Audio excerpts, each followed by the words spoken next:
magdiriwang ng kalayaan ng Pilipinas sa pamumuno ng aming culture producer, ang aming minamahal na Pangulo, Dr. Estrella O. Simon. Ang pagtatapos na ito ay bunga rin ng masusing pagsasanay ng mga kasapi ng FCPC Balintanaw.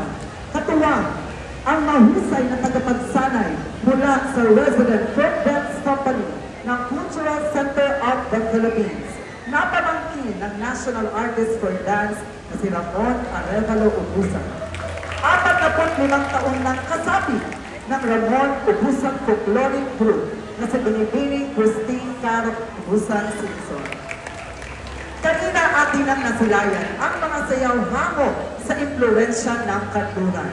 Mga colonized dances na bahagi na ng ating kasaysayan. Atin ding natunghayan ang kakaibang sining, musika at kultura, isang yaman ng lahi sa puso ng Hilagang Luzon, ang luntiang kabundukan ng Cordillera. Tunay nga namang napakayaman na pamana. Hindi naman magpapahuli ang mga katutubong sayaw ng mga pangkat etniko sa Mindanao. Gaya ng puntaw ng mga kapatid nating Tausug, sa isang lalawigan ng iyon ng Bangsamoro Autonomous Region in Muslim Mindanao, ang lalawigan ng Holo Sulu. Ang puntaw ay isang Philippine martial arts, isang martial arts system na gumagaling ng pinagsamang teknik ng kamay at paa sa parehong malalakas at mababagal na paraan.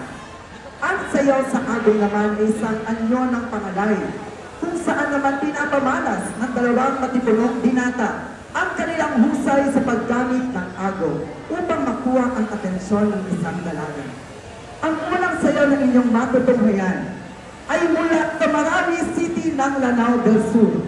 Isang sayaw na makilay at maningning, tampok ang sayaw ng kini-kini o ang manangal na paglalakad ng mga mananaw na kababaihan, kasamang ipinapamalas ang tikas at tindig ng mga kalalakihan. Ito ang Kinakulangan.